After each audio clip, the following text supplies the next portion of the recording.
जय हिंद मित्रों, Kalyani IAS academy में आप सभी का हार्दिक स्वागत है। मित्रों, इस वीडियो के अंतर्गत हम अध्ययन करेंगे मध्य प्रदेश की प्राकृतिक वनस्पति का। मध्य प्रदेश की प्राकृतिक वनस्पति के अंतर्गत हमें मध्य प्रदेश के अंतर्गत आने वाले वनों का अध्ययन करना पड़ता है। किसका अध्ययन करना पड़ता है? वनों का अध्ययन करना पड़ता है। तो वनों का या वन संपदा का अध्ययन करने से पहले हम कुछ डेटा देख लेते हैं, जो कि आर्थिक सर्वेक्षण 2019-20 के अनुसार हैं। अभी सर्वेक्षण हुआ था 2019-20 में। उसके अनुसार वन से संबंधित कुछ डेटा दिए गए हैं, उनको देख लेते हैं हम, क्योंकि एग्जाम में डेटा पूछ लिए जाते हैं, आपसे 3 नंबर में भी पूछे जा सकते हैं और प्रीलिम्स एग्जाम की दृष्टि से बहुत ही महत्वपूर्ण होते हैं। तो यदि हम बात करें मध्य प्रदेश में कुल भौगोलिक क्षेत्रफल में कि वन कितने हैं, मध्य प्रदेश का जो कुल क्षेत्रफल है कितना है? 3,08,252 वर्ग किलोमीटर। तो उसमें से वन कितने हैं? तो वन है 94,690 वर्ग किलोमीटर में। कितने क्षेत्रफल में फैले हुए हैं? 94,690 वर्ग किलोमीटर में फैले हुए हैं। और यह आंकड़े हैं राज्य अभिलेखाकार के अनुसार। किसके अनुसार हैं? राज्य अभिलेखाकार के अनुसार। यदि हम बात करें कि इस क्षेत्रफल में कितना है, मध्य प्रदेश का जो कुल क्षेत्रफल है, यदि हम प्रतिशत में निकालें तो वह निकलता है 30.72%। कितना निकलता है? 30.72%। और प्राप्त कितना करना होता है? प्राप्त करना है हमारे लिए 33%। अर्थात मध्य प्रदेश में बहुत ज्यादा वन पाए जाते हैं। मध्य प्रदेश वनों की दृष्टि से प्रथम स्थान पर रहता है, आप सभी को पता होगा। जनजाति की दृष्टि से भी पहले स्थान पर है। तो ये क्या करता है कि जो लक्ष्य है उसके बहुत ही करीब है। बात करें हम मध्य प्रदेश में कुल वन किसके अनुसार? फॉरेस्ट सर्वे ऑफ इंडिया के अनुसार। तो फॉरेस्ट सर्वे ऑफ इंडिया के अनुसार मध्य प्रदेश में कुल वन के कितने वर्ग किलोमीटर में है? तो वह है 77,482 वर्ग किलोमीटर में। कितने में है? 77,482 वर्ग किलोमीटर में। तो ये डेटा रहते हैं तो आपको कंफ्यूज नहीं होना है। यदि 94,690 वर्ग किलोमीटर लिखा है तो समझ जाना कि वह राज्य अभिलेखाकार के अनुसार डेटा है, और यदि 77,482 वर्ग किलोमीटर लिखा हुआ है तो समझ जाना वह फॉरेस्ट सर्वे ऑफ इंडिया के अनुसार है। या आपसे पूछा जाए कि भारत में कितने वन हैं, तो आप इन रिपोर्टों का उल्लेख करते हुए अपने डेटा लिख सकते हैं। तो 94,690 भी गलत नहीं है और 77,482 भी गलत नहीं है। यदि हम प्रतिशत में देखें कि प्रतिशत में कितना आएगा, तो इसके हिसाब से 25.14% आएगा। कितना आएगा? 25.14%। यही डेटा अधिकतर मान्य होता है। यही पूछा जाता है कि मध्य प्रदेश में प्रतिशत के आधार पर कितने प्रतिशत वन हैं, तो 25.14% क्षेत्रफल पर वन है। यदि हम वन वृत्तों की बात करें, वन मंडल की बात करें या उप वन मंडल की बात करें कि आखिर मध्य प्रदेश में कितने वन मंडल हैं, कितने उप वन मंडल हैं और कितने वन वृत्त हैं, तो वन वृत्त वाला क्षेत्रफल कुछ ज्यादा बड़ा होता है। फिर वन वृत्त से छोटा होता है वन मंडल और वन मंडल से छोटा होता है उप वन मंडल। यदि मध्य प्रदेश में वन वृत्तों की बात करें तो 16 वन वृत्त हैं। कितने वन वृत्त हैं? 16 वन वृत्त हैं।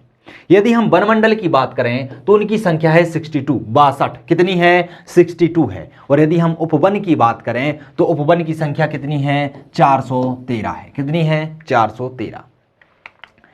यदि हम बात करें कि भौगोलिक क्षेत्रफल का कुल वन क्षेत्र में सबसे ज्यादा प्रतिशत किस वन वृत्त में है, तो वह बालाघाट वन वृत्त में है। किस वन वृत्त में है? बालाघाट वन वृत्त में। भौगोलिक क्षेत्रफल में सबसे ज्यादा वन कहां पर पाए जाते हैं? बालाघाट वन वृत्त में। यदि सबसे कम की बात करें तो कहां पर पाए जाते हैं, तो वह पाए जाते हैं उज्जैन वन वृत्त में। कहां पर पाए जाते हैं? उज्जैन वन वृत्त में। यदि हम पूछें सबसे ज्यादा वन कहां पर है, तो सबसे ज्यादा वन है होशंगाबाद वन वृत्त में। यह क्या था? यह प्रतिशत की दृष्टि से थे और यह क्षेत्रफल की दृष्टि से है। सबसे ज्यादा प्रतिशत में वन कहां पर है? बालाघाट में। सबसे कम उज्जैन में। यदि पूछा जाए सबसे ज्यादा वन कहां पर हैं, तो वह है होशंगाबाद वन वृत्त में। यदि पूछा जाए सबसे कम वन कहां पर हैं, तो वह है खंडवा वन वृत्त में। किसमें है? खंडवा वन वृत्त में है। मध्य प्रदेश में यदि हम वनों के वर्गीकरण की बात करें कि आखिर मध्य प्रदेश में कितने प्रकार के वन पाए जाते हैं, तो कितने प्रकार के वन पाए जाते हैं उसे कहा जाता है वनों का वर्गीकरण। तो यदि हम वनों का वर्गीकरण देखें तो मध्य प्रदेश को मोटे मोटे तौर पर 5 आधार पर हम बांट के देख सकते हैं। इसमें 5 आधार पर वनों को बांटा गया है, वनों को वर्गीकृत किया गया है। पहला आधार है प्रादेशिक आधार, दूसरा आधार है भौगोलिक आधार, तीसरा आधार है प्रजातीय या वनों के आधार पर, अर्थात कैसे वन या कैसे वृक्ष पाए जाते हैं। चौथा है शासकीय आधार पर और पांचवा है वन विभाग के आधार पर। तो इन 5 आधारों पर वनों को बांटा गया है, प्रादेशिक आधार पर, भौगोलिक आधार पर, वनों के आधार पर, शासकीय आधार पर और वन विभाग के आधार पर। यदि हम प्रादेशिक आधार की बात करें तो प्रादेशिक आधार पर भी वनों को 3 भागों में बांटा गया है। कितने भागों में बांटा गया है? 3 भागों में बांटा गया है। पहला है विंध्य कैमूर श्रेणी। कौन सा है? विंध्य कैमूर श्रेणी। जहां पर विंध्याचल पर्वत और कैमूर श्रेणी है वहां के वन वृत्त को क्या कहा गया है? प्रादेशिक विंध्य कैमूर श्रेणी के अंतर्गत रखा गया है। दूसरा आता है मुरैना शिवपुरी क्षेत्र और तीसरा आता है नर्मदा का दक्षिणी वन वृत्त। क्या आता है? नर्मदा का दक्षिणी वन। तो ये जो 3 भाग हैं वह आते हैं प्रदेश के आधार पर, अर्थात मध्य प्रदेश में प्रदेश के आधार पर 3 आधार पर वनों को बांटा गया है। एक क्षेत्र आता है विंध्य कैमूर श्रेणी के अंतर्गत, दूसरा आता है मुरैना शिवपुरी के अंतर्गत और तीसरा आता है नर्मदा का दक्षिणीय वन क्षेत्र। यदि हम भौगोलिक क्षेत्रफल के भौगोलिक आधार पर बात करें तो भौगोलिक आधार पर भी वनों को 3 आधार पर बांटा गया है। एक आता है पर्णपाती वन जहां के वृक्ष पत्ते गिरा देते हैं, एक आता है अर्ध पर्णपाती वन जहां पर वृक्ष आधे पत्ते गिरा देते हैं और आधे पत्ते नहीं गिराते, और एक आता है शुष्क पर्णपाती वन जहां पर गर्मियों में वृक्ष अपने पूरे पत्ते गिरा देते हैं। प्रजातीय आधार पर देखें तो प्रजातीय आधार पर वनों की 3 प्रजातियों के आधार पर, मतलब जो वृक्ष हैं उनकी प्रजाति के आधार पर वनों को भी 3 भागों में बांटा गया है। पहला है जहां पर सागौन के वन ज्यादा पाए जाते हैं तो सागौन वन क्षेत्र आ जाता है। दूसरा जहां पर साल के वन ज्यादा पाए जाते हैं, साल के वृक्ष ज्यादा पाए जाते हैं तो वह साल वन क्षेत्र आ जाता है। और जहां पर सागौन, साल, हर्रा, पलास जितने भी वृक्ष हैं भिन्न भिन्न कोटि के वो सभी पाए जाते हैं तो उसे मिश्रित वन के अंतर्गत रखा जाता है। चौथा आधार था शासकीय आधार। तो शासकीय आधार पर भी वनों को 3 भागों में बांटा जाता है। कितने भागों में बांटा जाता है? 3 भागों में। एक आता है संरक्षित वन, एक आता है आरक्षित वन और एक आता है आवर्गीकृत वन। इनको हम डिटेल्स में पढ़ेंगे कि आरक्षित वन क्या होते हैं, संरक्षित वन क्या होते हैं और आवर्गीकृत वन क्या होते हैं। थोड़ा सा यहां पर बता देता हूं कि जहां पर नियम थोड़े से कम कठोर होते हैं वह होते हैं संरक्षित वन, लेकिन जहां पर सरकारी नियम बहुत कठोर होते हैं, जहां से आप ना लकड़ी ला सकते हैं, ना जहां पर ना तो आप बिना अनुमति के प्रवेश कर सकते हैं, वह वन आते हैं आरक्षित वन के अंतर्गत। और आवर्गीकृत वन ऐसे होते हैं जहां पर नियम बहुत ही लचीले होते हैं, आप जा भी सकते हैं, अनुमति से लकड़ी काट भी सकते हैं, जलाऊ लकड़ी ला भी सकते हैं, तो वह आते हैं आवर्गीकृत वन में। यदि हम वन विभाग के आधार पर देखें तो वन विभाग के आधार पर भी वनों को 3 आधार पर वर्गीकृत किया गया है। कौन कौन से हैं? तो एक होता है राजकीय वन जिस पर राज्य का नियंत्रण होता है, एक होता है निगम वन जिसमें निगम का नियंत्रण होता है, और एक होता है निजी वन जो व्यक्ति अपने घरों के आसपास निजी क्षेत्रों में वृक्षों को लगाते हैं या वनों को लगाते हैं तो वह निजी वन के अंतर्गत आता है। तो आपको समझ में आया कि यदि हम मध्य प्रदेश में वनों के वर्गीकरण को देखें तो मोटे तौर पर इसे हम 5 आधारों पर बांटेंगे। कौन कौन सा? प्रादेशिक आधार पर, भौगोलिक आधार पर, प्रजातीय आधार पर, शासकीय आधार पर और वन विभाग के आधार पर। और इन 5 आधारों को भी हम सब विभागों में बांटेंगे। जैसे प्रादेशिक आधार पर जो वन होते हैं वो 3 प्रकार के होते हैं, विंध्य कैमूर क्षेत्र के वन और शिवपुरी मुरैना के वन और नर्मदा के दक्षिणी क्षेत्र के वन। भौगोलिक आधार पर भी 3 होते हैं, पर्णपाती, अर्धपर्णपाती और शुष्क पर्णपाती। प्रजातीय आधार पर भी सागौन, साल और मिश्रित, और शासकीय आधार पर संरक्षित, आरक्षित और आवर्गीकृत, तथा वन विभाग के आधार पर राजकीय वन, निगम वन और निजी वन होते हैं। चलिए इन वर्गीकरण को हम डिटेल में समझते हैं। यदि आपसे 5 नंबर में प्रश्न पूछा जाता है तो आप सीधा वर्गीकरण लिख सकते हैं, और यदि आपसे 11 नंबर में प्रश्न पूछा जाता है तो आपको इनको डिटेल्स में लिखना होगा। समझते हैं हम सबसे पहले प्रादेशिक आधार पर। जो हमने प्रादेशिक आधार पर 3 भागों में बांटा था तो उसमें पहला भाग था विंध्य कैमूर श्रेणी। विंध्य कैमूर श्रेणी जो विंध्याचल पर्वत और कैमूर की श्रेणी है उसके अंतर्गत आने वाले जो भी वन होते हैं उसे विंध्य कैमूर श्रेणी के अंतर्गत रखा जाता है। इसके विस्तार की बात करें तो यह पेटी उत्तर में दमोह और सागर की पठार पर फैली हुई है। कहां पर फैली हुई है? दमोह और सागर की पठार में फैली हुई है। यहां पर ध्यान रखना वनों का घनत्व क्या है? बहुत कम है। वनों का घनत्व कम क्यों है? क्योंकि जैसे जैसे हम मध्य प्रदेश में उत्तर की ओर बढ़ते जाते हैं वर्षा की मात्रा कम होती जाती है, और जो बुंदेलखंड वाला क्षेत्र है वो तो वैसे ही सूखाग्रस्त क्षेत्र के अंतर्गत आता है। और हम यदि दमोह के पठार की या सागर के पठार की बात करें तो वह सूखाग्रस्त क्षेत्र के अंतर्गत ही आता है। इसलिए यहाँ पर जो वृक्ष पाए जाते हैं वह कैसे होते हैं? बहुत ही दूर दूर होते हैं या बहुत कम पाए जाते हैं। मुरैना शिवपुरी के क्षेत्रों की बात करते हैं तो मुरैना शिवपुरी के क्षेत्र में भी आपको पता है कि मध्य प्रदेश में जैसे ही हम उत्तर की ओर जाते हैं भिंड मुरैना, भिंड में आपने देखा होगा कि 55 सेंटीमीटर बहुत कम बारिश होती है। बीहड़ का क्षेत्र है, इसलिए यहाँ पर भी जो वन वृक्ष हैं वह क्या होते हैं? बहुत कम पाए जाते हैं। तो यहाँ पर कैसे वन वृक्ष पाए जाएंगे? कटीले वन वृक्ष पाए जाएंगे, क्योंकि यहाँ पर जो वर्षा है बहुत ही अल्प मात्रा में हो रही है। वर्षा कम से कम 75 से 50 सेंटीमीटर के करीब ही होती है। इसलिए यहां पर वन किस प्रकार के पाए जाएंगे, यहां पर वन पाए जाएंगे कटीले प्रकार के, कटीले वृक्ष। इन वृक्षों में जो पत्तियां होती हैं वो कांटों का रूप धारण कर लेती हैं और जो जड़ें होती हैं वह धरती में बहुत गहराई तक चली जाती हैं। तो ध्यान रखना, जहां पर भी वर्षा कम होगी वहां पर वृक्षों की पत्तियां बहुत छोटी होंगी। वृक्ष अपने आप की पत्तियों को कांटों में परिवर्तित कर लेंगे और उनकी जड़ें, मतलब वह वृक्ष ऊपर की ओर ना बढ़कर नीचे की ओर बढ़ते हैं। इसलिए जहां पर भी बारिश कम होती है वहां पर अधिकतर आपको वृक्ष ना मिलकर झाड़ियां देखने को मिलती हैं। क्या देखने को मिलती हैं? झाड़ियां, जिनकी जड़ें बहुत ही गहराई तक जाती हैं। और गहराई पर जाने का मुख्य कारण होता है कि वह पृथ्वी के अंदर से जल को अवशोषित कर सकें। नर्मदा का दक्षिणी क्षेत्र, नर्मदा का दक्षिणी क्षेत्र ऐसा क्षेत्र है जहां पर बारिश बहुत ज्यादा होती है और बारिश बहुत ज्यादा होने के कारण यहां पर वृक्ष भी क्या है, बहुत ज्यादा पाए जाते हैं। इसके अंतर्गत सतपुड़ा मैकाल श्रेणी आती है। कहां पर आती है? सतपुड़ा जो मैकाल श्रेणी के वन है, आपको पता है नर्मदा नदी के दक्षिण में ही सतपुड़ा श्रेणी विस्तृत है। सतपुड़ा कहां पर आती है? तो नर्मदा और ताप्ती के बीच में आती है।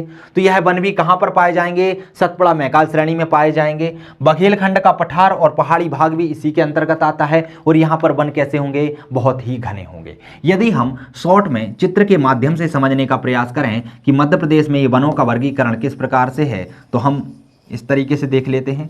मान लीजिए मध्य प्रदेश का नक्शा है, तो मध्य प्रदेश में ये जो क्षेत्र है, ये क्षेत्र किसके अंतर्गत आता है? ये आता है विंध्य कैमूर श्रेणी के अंतर्गत। आपको पता है कि विंध्याचल पर्वत यहां से यहां पर फैला हुआ है और यहां पर विंध्य और कैमूर श्रेणी है। तो ये जो सागर का पठार है और जो दमोह का पठार है वो किसके अंतर्गत आ जाता है? वह आता है विंध्य कैमूर श्रेणी के अंतर्गत। यहां पर वर्षा आपको पता है बहुत कम होती है। तो जो भिंड, मुरैना और शिवपुरी का जो क्षेत्र होता है, यहां पर कटीली झाड़ियां पाई जाती हैं और ये क्षेत्र आता है मुरैना और शिवपुरी के अंतर्गत।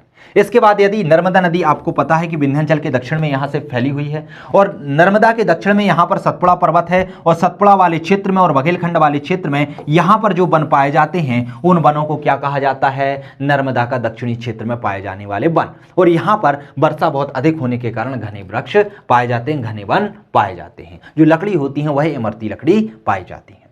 क्लियर हुआ? चलिए आगे बढ़ते हैं और हम देखते हैं मध्य प्रदेश में वनों का भौगोलिक आधार पर वर्गीकरण। भौगोलिक आधार पर भी वन तीन प्रकार के थे। उष्णकटिबंधीय पर्णपाती वन पहला प्रकार था। उष्णकटिबंधीय पर्णपाती वन मतलब जहां पर गर्मी बहुत ज्यादा है और पत्ते भी गिर रहे हैं। तो जहां पर भी 50 से 100 सेंटीमीटर वर्षा होती है वहां पर कौन से वन पाए जाएंगे? वहां पर उष्णकटिबंधीय पर्णपाती वन पाए जाएंगे, क्योंकि यहां पर वर्षा क्या है? कम है, वर्षा की मात्रा कम है, इसलिए पत्ते जो हैं, वृक्ष जो हैं अपने पत्ते गिरा देते हैं। और यहां पर गर्मी, चूंकि मध्य प्रदेश के बीचों बीच से कर्क रेखा गुजरी हुई है, तो यहां पर जो वन पाए जाएंगे वो उष्णकटिबंधीय ही पाए जाएंगे। इनमें कौन कौन से वृक्ष आते हैं? तो इनमें सागौन, शीशम, नीम, पीपल आदि वृक्ष आते हैं। कौन से आते हैं? सागौन, शीशम, नीम और पीपल के वृक्ष समाहित किए जाते हैं। यदि इनके विस्तार की बात करते हैं तो इनका विस्तार सागर, जबलपुर, छिंदवाड़ा, दमोह, छतरपुर, पन्ना, शिवपुरी और होशंगाबाद वाले क्षेत्रों में है। कहां पर है ये? यह है सागर, जबलपुर, छिंदवाड़ा, दमोह, छतरपुर, पन्ना, सिवनी और होशंगाबाद वाले क्षेत्र में। देखिएगा कि यहां पर जो भी वृक्ष पाए जा रहे हैं, चाहे सागौन की बात करें, चाहे शीशम की बात करें, चाहे नीम की बात करें, तो ये कैसे होते हैं? इनमें जो लकड़ियां पाई जाती है वह उत्तम किस्म की होती है, जिन्हें इमरती लकड़ी कहा जाता है। क्या कहा जाता है? इमरती लकड़ी। और इमरती लकड़ी इसलिए कहा जाता है क्योंकि इन वृक्षों से जो बेड हैं, पलंग हैं या फिर सोफा हैं, जो उपयोग के लिए सामान होता है वह बनाए जाते हैं। विभिन्न प्रकार की वस्तुओं का निर्माण किया जाता है। तो यह वृक्ष उत्तम इमरती लकड़ी वाले होते हैं। बात करते हैं उष्णकटिबंधीय अर्धपर्णपाती वन। अर्धपर्णपाती वन का मतलब आधे पत्ते गिराते हैं, आधे नहीं गिराते। मतलब यहां पर वर्षा क्या होगी? थोड़ी सी ज्यादा होगी। अर्थात जहां पर 100 से 150 सेंटीमीटर वर्षा होती है वहां पर कौन से वन पाए जाते हैं? उष्णकटिबंधीय अर्धपर्णपाती वन। ध्यान रखना, मध्य प्रदेश में जो वन पाए जाएंगे वो उष्णकटिबंधीय प्रकार के ही होंगे, क्योंकि कर्क रेखा मध्य से होकर गुजरी है और कर्क रेखा और मकर रेखा के बीच में जो भी क्षेत्र होता है वो उष्णकटिबंधीय होता है। तो यहाँ पर उष्णकटिबंधीय, लेकिन ये जो वन जहां पर वर्षा अधिक होती है वहां के वृक्ष एक सीजन में अपनी आधी पत्तियां गिरा देते हैं, लेकिन आधी पत्तियां उनकी हरी बनी रहती हैं। तो जहां पर वर्षा 100 से 150 सेंटीमीटर होती है वहां पर उष्णकटिबंधीय अर्धपर्णपाती वन पाए जाते हैं।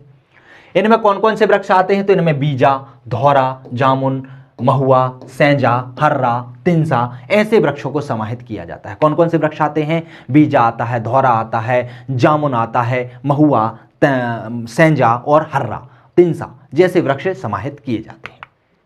विस्तार की बात करते हैं तो आपको पता है मध्य प्रदेश में सबसे ज्यादा वर्षा कहां होती है। तो मध्य प्रदेश का जो दक्षिण वाला क्षेत्र है, जो कि मंडला, बालाघाट, सीधी, शहडोल, दक्षिण पूर्वी जो क्षेत्र होता है, ये वाला क्षेत्र है जहां पर वर्षा बहुत ज्यादा होती है। तो उष्णकटिबंधीय अर्धपर्णपाती वनों का भी विस्तार कहां पर होगा, वो भी इन्हीं क्षेत्रों में होगा, जैसे कि मंडला, बालाघाट, सीधी और शहडोल में। यहां पर वर्षा ज्यादा होगी तो यहां पर ये वाले वन पाए जाएंगे।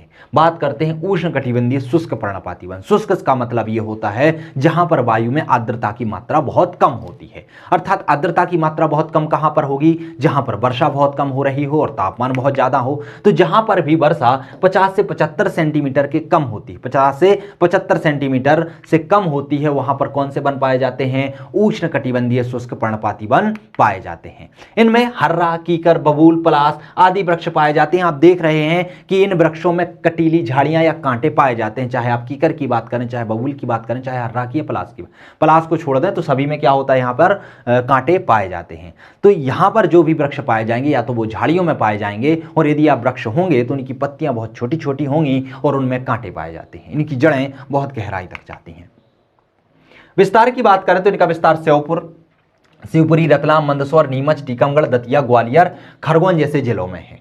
अर्थात यदि हम मध्य प्रदेश में तीनों वनों की बात करें, चाहे उष्णकटिबंधीय पर्णपाती वन की बात हो, चाहे उष्णकटिबंधीय अर्धपर्णपाती वन की बात हो, चाहे उष्णकटिबंधीय शुष्क पर्णपाती वन की बात हो, तो वह कहां पर पाए जाएंगे। तो आप यदि डायग्राम में देखते हैं तो ये वाला जो क्षेत्र है, यहां पर वर्षा बहुत ज्यादा होती है। क्या होती है, वर्षा बहुत ज्यादा होती है, और वर्षा बहुत ज्यादा होने के कारण यहां पर उष्णकटिबंधीय अर्धपर्णपाती वन पाए जाते हैं। यहाँ के वृक्ष जो होते हैं वह अपनी आधी पत्तियां गिरा देते हैं, लेकिन आधी पत्तियां नहीं गिराते हैं।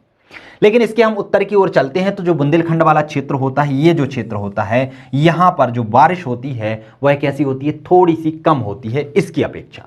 अर्थात जैसे ही हम उत्तर और दक्षिण की, उत्तर और पश्चिम की ओर चले जाते हैं, बारिश की मात्रा में कमी आती है।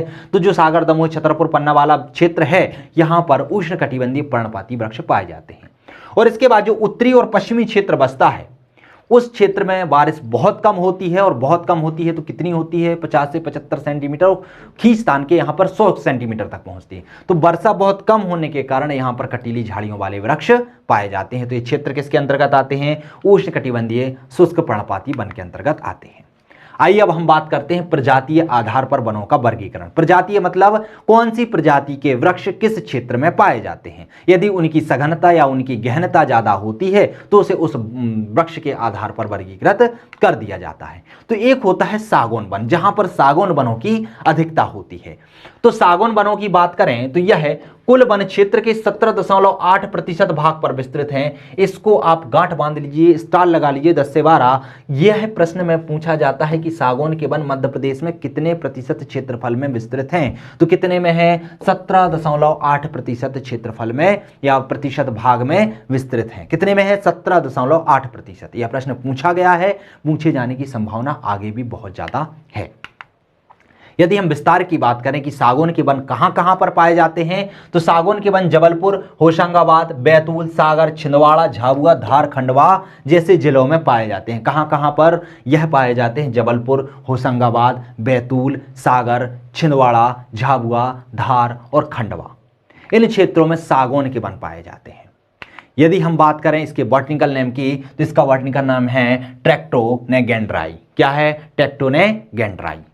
बात करते हैं साल के वृक्ष की, कि साल का वृक्ष कहां पर पाया जाता है तो और कितने प्रतिशत में पाया जाता है। तो यह कुल वन क्षेत्र के 16.54% भाग पर विस्तृत हैं। कितने पर विस्तृत हैं, 16.54% भाग पर विस्तृत हैं।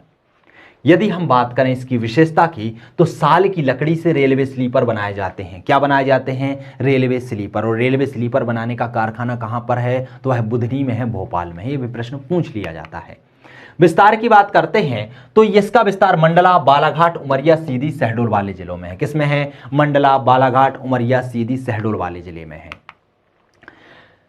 इन वनों की सघनता अधिक पाई जाती है। यहां पर क्या होती है, वनों की सघनता अधिक पाई जाती है। और बॉटनिकल नेम की बात करें कि साल के वृक्ष का बॉटनिकल नेम क्या है, तो यह है सोरिया रोबस्टा। क्या है, सोरिया रोबस्टा। इसके बाद करते हैं मिश्रित वन की। मिश्रित वन कहाँ पर पाए जाते हैं, कौन से वृक्ष इसके अंतर्गत आते हैं, तो मिश्रित वन में बीजा, तेंदू, महुआ, बांस, पलास, इन वृक्षों को समाहित किया जाता है। सारे वृक्ष यहाँ पर बराबर बराबर लगभग ऊपर नीचे मात्रा में पाए जाते हैं। विस्तार की बात करते हैं तो बालाघाट, होशंगाबाद, मंडला, छिंदवाड़ा जैसे क्षेत्रों में मिश्रित वन पाए जाते हैं। यदि हम मध्य प्रदेश में बात करें इन तीनों प्रकार के वनों की कि आखिर कहां पर कौन से वृक्ष पाए जाते हैं, तो यहां पर आप देखेंगे ये मध्य प्रदेश का नक्शा है। तो यहां पर ये वाला जो क्षेत्र होता है यहां पर सागौन के वन पाए जाते हैं। कौन से वन पाए जाते हैं, सागौन के वन। लेकिन जो पूर्वी वाला क्षेत्र है यहां पर कौन से वृक्ष पाए जाते हैं, साल के वृक्ष पाए जाते हैं। और बाकी जो क्षेत्र है चाहे वो बालाघाट, छिंदवाड़ा, मंडला वाला जो क्षेत्र है, मतलब यदि हम दक्षिण में चलते हैं ये वाला क्षेत्र, तो यहां पर मिश्रित वन पाए जाते हैं। आगे बढ़ते हैं और हम देखते हैं शासकीय आधार पर वनों का वर्गीकरण। शासकीय आधार पर वनों को भी तीन भागों में बांटा गया है। एक बांटा गया है संरक्षित वन, एक आरक्षित वन और एक अवर्गीकृत वन। संरक्षित वन सबसे पहले हम क्षेत्रफल विस्तार देख लेते हैं, परसेंटेज देख लेते हैं, फिर इनकी विशेषताओं को देखते हैं। तो यदि हम विस्तार की बात करें संरक्षित वन का, तो वह 53.8 हजार वर्ग किलोमीटर क्षेत्रफल में फैले हुए हैं। यदि हम प्रतिशत देखें तो कुल 32.8% भाग पर इनका विस्तार है। कितने प्रतिशत भाग पर है, 32.8% भाग पर।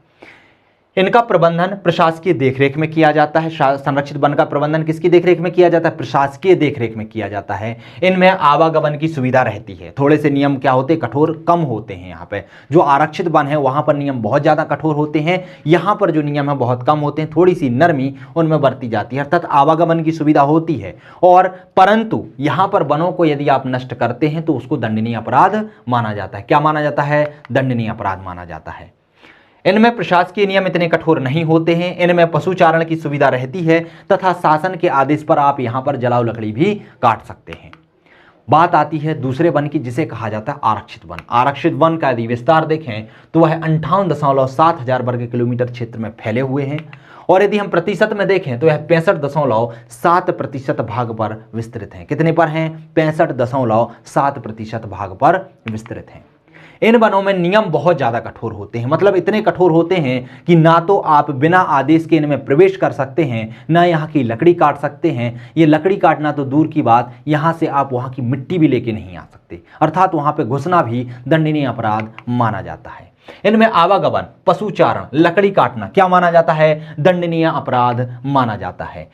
इनमें राष्ट्रीय उद्यान स्थापित किए जाते हैं। तो राष्ट्रीय उद्यान कहां पर स्थापित किए जाते हैं, जहां पर आरक्षित वन वाले क्षेत्र हैं। बात करते हैं अवर्गीकृत वन की, तो इसका विस्तार 0.9 हजार वर्ग किलोमीटर में है, बहुत कम क्षेत्र में है। प्रतिशत में देखें तो 1.8% भाग पर यह फैले हुए हैं। इच्छानुसार इनके वन काटे भी जा सकते हैं, उनको क्या कहते हैं, अवर्गीकृत वन के अंतर्गत रखा गया है।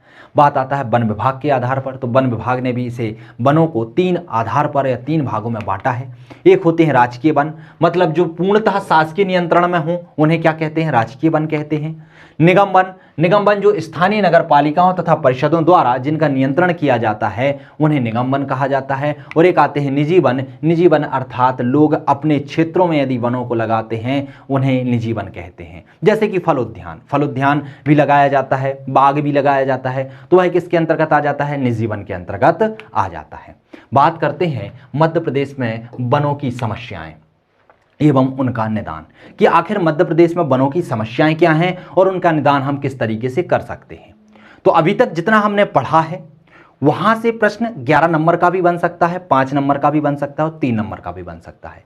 11 नंबर में पूरा प्रश्न आ सकता है, आपसे पूछा जाएगा मध्य प्रदेश में वनों के वर्गीकरण को स्पष्ट कीजिए, तो आपको 5 आधार पर उसका वर्गीकरण करके उसको स्पष्ट करना है। 5 नंबर में प्रश्न कैसे बनेंगे, तो 5 नंबर में आपसे प्रश्न बन सकते हैं कि प्रजातीय आधार पर वनों का वर्गीकरण स्पष्ट कीजिए, या प्रादेशिक आधार पर, भौगोलिक आधार पर, या फिर वन क्षेत्र के आधार पर। तो इनके आधार पर वनों के वर्गीकरण को आपको पूछा जा सकता है। और 3 नंबर में आपसे कोई भी डेटा पूछा जा सकता है कि साल के वृक्ष कितने प्रतिशत क्षेत्रफल में विस्तृत हैं, या सागौन के वन कितने प्रतिशत क्षेत्रफल में विस्तृत हैं, या बिंद के अमूर श्रेणी के वन के अंतर्गत कौन कौन से वन आते हैं, कौन सा क्षेत्र आता है। तो ये आपसे अलग अलग 3 नंबर में भी प्रश्न पूछे जा सकते हैं। या मैंने जो आर्थिक सर्वेक्षण 2019 के अनुसार डेटा बताए थे वहां से भी प्रश्न आ सकते हैं, पूछा जा सकता है प्रतिशत के आधार पर कौन सा वन प्रथम स्थान पर है, या सबसे ज्यादा वन पाए जाते हैं, सबसे कम वन प्रतिशत में कहां पाए जाते जाते हैं, या क्षेत्रफल में सबसे ज़्यादा वन और क्षेत्रफल में सबसे कम वन कहाँ पर पाए जाते हैं। अब बात करते हैं हम लेंदी क्वेश्चन की। तो यहाँ से बड़े क्वेश्चन बन सकते हैं, जैसे कि पूछा जा सकता है कि मध्य प्रदेश में वनों की समस्याएं क्या हैं तथा उनका निदान लिखिए। तो सबसे पहले हम मध्य प्रदेश में वन की समस्याओं को देख लेते हैं। तो सबसे पहले क्या है, वनों के देखरेख में लापरवाही एवं विपणन की समुचित व्यवस्था ना होना। मध्य प्रदेश में क्या है, मध्य प्रदेश में वनों का देखरेख में लापरवाही बरती जाती है। यहाँ पर वनों की देखरेख में लापरवाही बरतना और विपणन की समुचित व्यवस्था ना होने के कारण वनों का ह्रास धीरे धीरे देखने को मिलता है। रसायन व कीटनाशकों से भी सागौन और साल के वृक्षों को बहुत ज़्यादा क्षति पहुंच रही है। यदि वर्तमान समय में देखा जाए तो खेती किसानी में क्या हो रहा है, रसायन और कीटनाशकों का सबसे ज़्यादा उपयोग हो रहा है। और जब ये कीट उड़कर कहाँ पर पहुँचते हैं, वनीय क्षेत्रों में जाते हैं, तो ये सागौन और साल के पत्तों में भी बहुत ज़्यादा नुकसान पहुँचाते हैं। ऐसे ही वृक्षों के पत्तों पर कीड़े का लगना अभी वर्तमान में समस्या देखने को मिल रही है। आप नौरादही वन अभ्यारण्य में यदि जाते हैं तो वहां पर सागौन के वृक्षों पर उनके पत्तों पर एक कीट लगा हुआ है, जिससे वो वृक्ष क्या हो रहे हैं, सूख रहे हैं।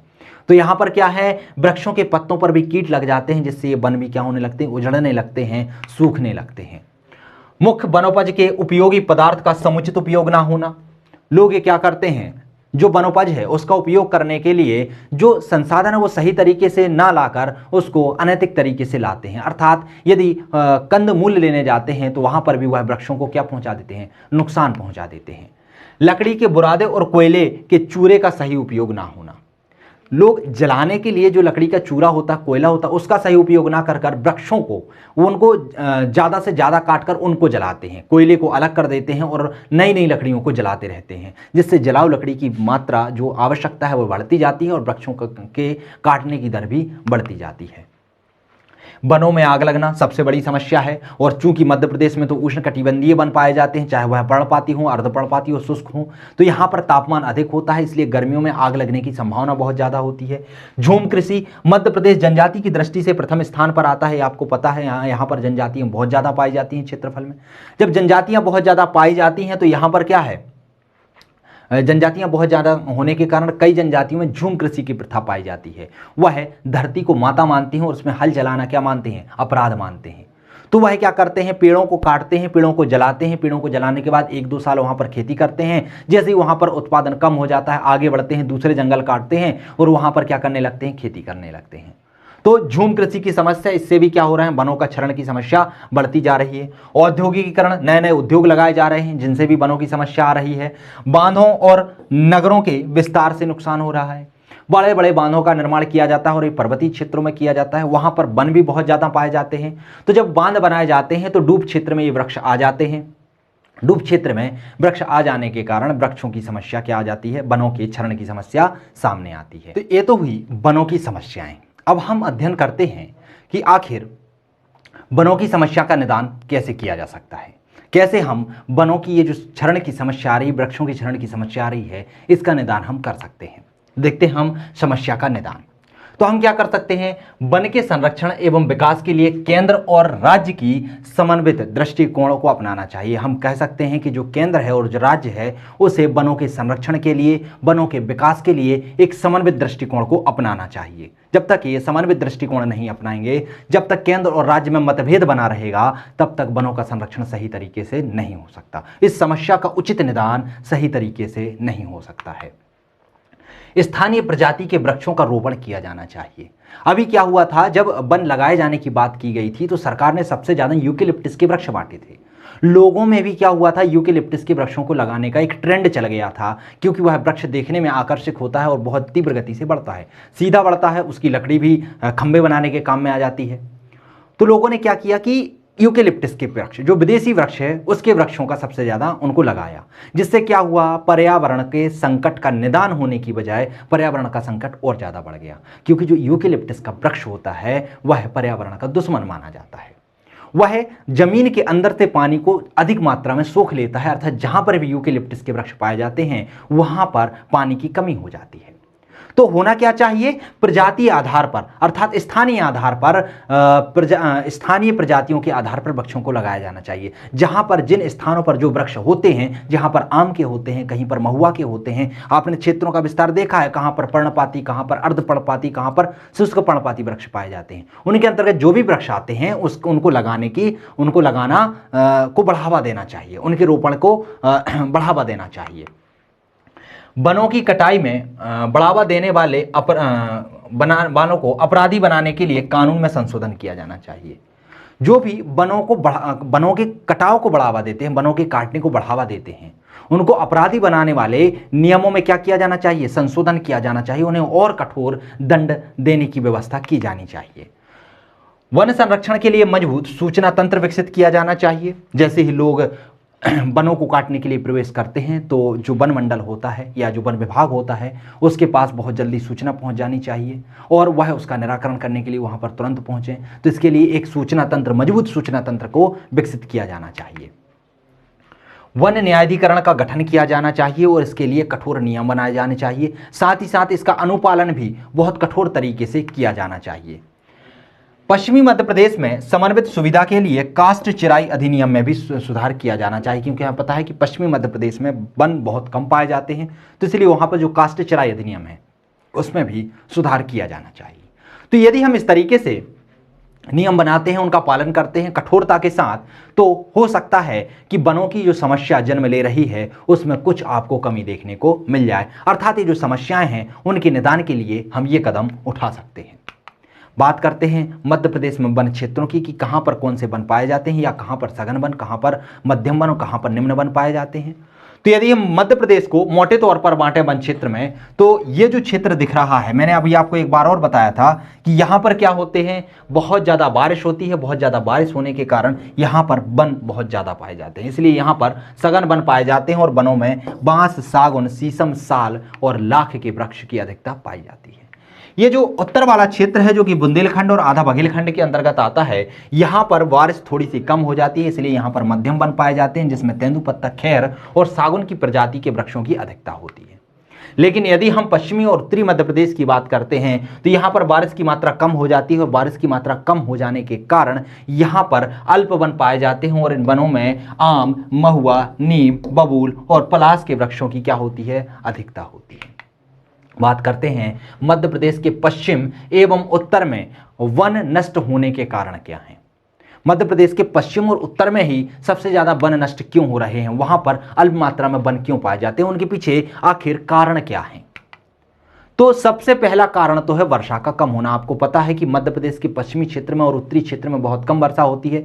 चाहे आप मालवा के पठार में चले जाइए और चाहे आप मध्य उच्च प्रदेश में चले जाइए या मध्य भारत के पठार में चले जाइए, वहां पर क्या होता है, बारिश बहुत कम होती है। तो यहाँ पर वर्षा की न्यूनता एवं सूखे की समस्या का निरंतर बना रहना भी क्या करता है, वृक्षों के लिए घातक होता है, वृक्षों के बढ़ने के लिए अवरोध उत्पन्न करता है। यहाँ पर अत्यधिक गर्मी वाला क्षेत्र होना, बहुत ज़्यादा गर्मी वाला क्षेत्र होता है, इसलिए यहाँ पर वृक्षों का विकास सही तरीके से नहीं हो पाता, यहाँ पर कांटेदार झाड़ियाँ विकसित होती हैं। पशुओं द्वारा इस क्षेत्र में अत्यधिक चराई करने से भी क्या होता है, जो वन क्षेत्र होते हैं उनको नुकसान पहुँचता है। अवैधानिक तरीके से वनों की अंधाधुंध कटाई करना। पश्चिमी क्षेत्र आप देखेंगे तो वह है औद्योगिक विकास की दर को छू रहा है, वहां पर औद्योग का विकास बहुत तीव्र गति से हो रहा है, जिस कारण से वहां पर जो वन है उनकी अवैधानिक तरीके से कटाई हो रही है और उस कटाई के कारण भी वनों का ह्रास हो रहा है। नदियों द्वारा मृदा का अपरदन करना। आपको पता है कि उत्तर में चंबल नदी क्या करती है, बहुत बड़े बड़े महाखड्डों का निर्माण करती है, बीहड़ को जन्म देती है, जिससे मृदा का कटाव होता है, मृदा के कटाव की समस्या बनती है और मृदा के कटाव से जो वृक्ष हैं, जो वन हैं, उनको भी समस्या पैदा होती है। औद्योगिक इकाइयों की स्थापना से वनों की कटाई बढ़ना, यह भी रीजन है, इसके कारण भी जो पश्चिमी और उत्तरीय क्षेत्र है यहाँ पर वन नष्ट हो रहे हैं। बात करते हैं नई वन नीति की। नई वन नीति कब आई थी, तो यह 4 अप्रैल 2005 में आई थी। तो क्या यह पहली वन नीति थी, तो नहीं, पहली वन नीति कब आई थी? पहली वन नीति आई थी 1952 में। कब आई थी? 1952 में। यह प्रश्न आप याद कर लीजिए, आंसर याद कर लीजिए। पूछा जाता है कि मध्य प्रदेश में पहली वन नीति कब आई थी, तो वह आई थी 1952 में। और नई या दूसरी वन नीति कब आई है, तो वह आई है 4 अप्रैल 2005 को। कब आई है? 4 अप्रैल 2005 को। इसके उद्देश्य क्या थे? तो इसके उद्देश्य थे पारिस्थितिकी और उसकी सामाजिक, आर्थिक, तकनीकी आदि सभी पहलुओं को ध्यान में रखकर वनों का प्रबंधन करना, अर्थात वनों को बढ़ावा देना।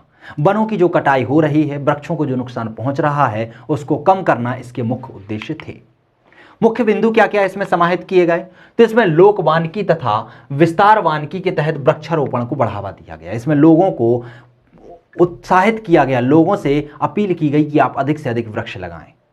लोगों को वृक्ष मुफ्त में दिए गए। लोगों से कहा गया, किसानों से कहा गया कि आप अपनी कृषि वाले क्षेत्र में, कुछ क्षेत्र में उद्यान लगाइए, वहां पर वृक्षों को लगाइए, मेड़ों पर वृक्ष लगाइए। और उसके लिए सरकार ने वृक्षों का मुफ्त वितरण किया, मुफ्त तरीके से फ्री में वहां पर वृक्षों का वितरण किया। तो लोक वानिकी और विस्तार वानिकी के तहत वृक्षारोपण को बढ़ावा देना। दूसरा, अनियंत्रित चराई पर नियंत्रण करना। दूसरा बिंदु इसके अंतर्गत क्या समाहित किया गया था? दूसरा प्रावधान क्या था? कि जो अनियंत्रित चराई हो रही है उस पर नियंत्रण करना था। तीसरा, वन ग्रामों को राजस्व ग्रामों के रूप में मान्यता प्रदान करना। चौथा, वन सुरक्षा में स्थानीय समुदायों का अधिकाधिक सहयोग प्राप्त करना, क्योंकि जब तक स्थानीय समुदायों का सहयोग प्राप्त नहीं होगा तब तक वनों की कटाई या वृक्षों की कटाई पर नियंत्रण नहीं लाया जा सकता। वन आधारित उद्योगों को बढ़ावा देना। जब वन आधारित उद्योग को बढ़ावा दिया जाएगा, वनों से प्राप्त होने वाले चीज़ों से उद्योग में कच्चे माल के रूप में उपयोग लिया जाएगा, नहीं लिया जाएगा, तब तक वृक्ष कोई नहीं लगाएगा। लेकिन जैसे ही लोगों को पता चलेगा कि वृक्षों से निकलने वाली चीज़ों से भी उद्योग में कच्चे माल के रूप में उसका उपयोग किया जाता है, तो लोग क्या करेंगे? अधिक से अधिक वृक्ष लगाएंगे, क्योंकि उनको उससे रोजगार प्राप्त होगा। तो वन आधारित उद्योगों को बढ़ावा देना भी इसमें समाहित किया गया। वनों के अतिक्रमित क्षेत्रों को शीघ्रता से सीमांकित करना तथा अतिक्रमण को प्रभावी तरीके से रोकना। ऐसे क्षेत्रों का सीमांकन करना या उनको शीघ्रता से सीमांकित करना जहां पर अतिक्रमण बहुत ज़्यादा हो रहा है, और उस अतिक्रमण को शीघ्रता से रोकना इसमें समाहित किया गया। तो यह मुख्य बिंदु थे नई वन नीति के अनुसार, जो कि 2005 में आई थी। अब बात कर लेते हैं मध्य प्रदेश में वन संरक्षण योजनाएं और कार्यक्रम, कि मध्य प्रदेश में वन से संबंधित कुछ कार्यक्रम चलाए जा रहे हैं, कुछ योजनाएं आई हैं। तो 3 नंबर में आपसे सीधे सीधे प्रश्न पूछ लिए जाते हैं, तो वह यहाँ से तैयार हो जाएंगे। दूसरा, प्रारंभिक परीक्षा की दृष्टि से भी यह टॉपिक, यह जो चीज़ें हैं, ये जो डेटा हैं, वो बहुत महत्वपूर्ण है। तो अंत में हम इनको और समझ लेते हैं कि आखिर वन संरक्षण से संबंधित कौन कौन सी योजनाएं हैं और कौन कौन से कार्यक्रम मध्य प्रदेश में चलाए जा रहे हैं। तो सामाजिक वानिकी कार्यक्रम, इसका प्रारंभ कब हुआ था? 1976 में हुआ था। कब हुआ था? 1976 में हुआ था। और इसका मुख्य उद्देश्य था लोगों के लिए वन से उपलब्ध होने वाली चीज़ों को उपलब्ध कराना और वन क्षेत्र को अधिक से अधिक बढ़ाना। क्या था? सामाजिक वानिकी योजना। कब आई थी? 1976 में लाई गई थी। एक योजना है मध्य प्रदेश में चलाई जा रही है, चरण पादुका योजना। कौन सी? चरण पादुका योजना। और इसका प्रारंभ किया गया था 19 अप्रैल 2018 को। कहां से किया गया था? सिंगरौली से किया गया था। कहां से किया गया था? सिंगरौली से। इसमें प्रमुख प्रावधान किया गया था कि जो तेंदुपत्ता संग्राहक होते हैं उनको निःशुल्क जूते चप्पल उपलब्ध कराना। तेंदुपत्ता से मतलब क्या होता है? तेंदु के पत्ते से क्या बनाई जाती है? बीड़ी बनाई जाती है। तो तेंदु के पत्तों को तोड़ने के लिए कुछ लोग जंगलों में जाते हैं, गरीबी बहुत ज़्यादा होती है, तो उनके लिए निःशुल्क जूते चप्पल उपलब्ध कराने की योजना है, जिसे चरण पादुका योजना कहा जाता है। दीनदयाल वनांचल योजना। दीनदयाल वनांचल योजना कब चालू की गई थी? तो यह 20 अक्टूबर 2016 को चालू की गई थी। कब की गई थी? 20 अक्टूबर 2016 को। मध्य प्रदेश राज्य वन विकास निगम की स्थापना कब की गई थी? तो वह की गई थी 24 जुलाई 1975। कब की गई थी? 2-4 जुलाई 1975। याद कर सकते हैं हम, लकड़ियों को हम 2-4 जलाते हैं, तो 24 जुलाई 1975 को क्या हुआ था? मध्य प्रदेश राज्य वन विकास निगम की स्थापना की गई थी। मध्य प्रदेश राज्य वन विकास अभिकरण की स्थापना कब की गई थी? तो यह 19 अप्रैल 2010 में की गई थी। कब की गई थी? 19 अप्रैल 2010 में। कौन सी? मध्य प्रदेश राज्य वन विकास अभिकरण की स्थापना। और राज्य वन विकास निगम की स्थापना तो वह 24 जुलाई 1975 में की गई थी। पंचवन योजना। पंचवन योजना के अंतर्गत कहा गया था कि मध्य प्रदेश में 33% वन होना चाहिए, है ना। 33% से कम वन वाले क्षेत्रों में हमें वृक्षारोपण करना है। तो पंचवन योजना के अंतर्गत क्या कहा गया था कि मुख्य उद्देश्य है कि पूरे भारत में 33% वन क्षेत्र होना चाहिए और जहां कहीं भी मध्य प्रदेश में 33% से कम वन है वहां पर हमें वृक्षों का रोपण करना है। एक योजना है Madhya Pradesh green India mission. तो इतनी सारी योजनाएं और कार्यक्रम मध्य प्रदेश में चलाए जा रहे हैं जो कि वनों से संबंधित हैं। तो मैंने इसके अंतर्गत वन से संबंधित जितने भी डेटा होते हैं, चाहे वह आर्थिक सर्वेक्षण 2019-20 के अनुसार हो, चाहे मध्य प्रदेश के वनों का वर्गीकरण हो या मध्य प्रदेश में वृक्षों की समस्याओं से संबंधित जो भी है, वो मैंने सब इस वीडियो के अंतर्गत कवर करने का प्रयास किया। तो आपके आयोग में जिस तरीके के प्रश्न पूछे जाते हैं या विगत वर्षों में पूछे गए हैं, उन प्रश्नों का भी इस वीडियो लेक्चर में समावेशन है। तो आप टेंशन मत लीजिए, आपके क्वेश्चन यहाँ से सारे कवर होंगे और मेरे ख्याल से इससे बाहर कुछ नहीं जाना चाहिए। बाकी आप किताबों का अध्ययन करते रहिए। मिलते हैं अगले वीडियो में, जिसके अंतर्गत हम मध्य प्रदेश में जल अपवाह तंत्र या मध्य प्रदेश में जो नदियां हैं उनका अध्ययन करेंगे, क्योंकि मध्य प्रदेश में प्रवाहित होने वाली नदियों से भी बहुत प्रश्न पूछे जाते हैं। उनके उद्गम स्थल क्षेत्र से संबंधित प्रश्न पूछे जाते हैं या फिर आपके और भी प्रश्न पूछ लिए जाते हैं कि किस नदी की क्या विशेषता है, किस नदी की कितनी लंबाई है, कौन सी नदी का प्राचीन नाम क्या था। तो हम जल अपवाह तंत्र के अंतर्गत आने वाले सभी प्रकार के प्रश्नों का अध्ययन अगली वीडियो में करेंगे। मिलते हैं दोस्तों हम अगली वीडियो में, तब तक के लिए नमस्कार।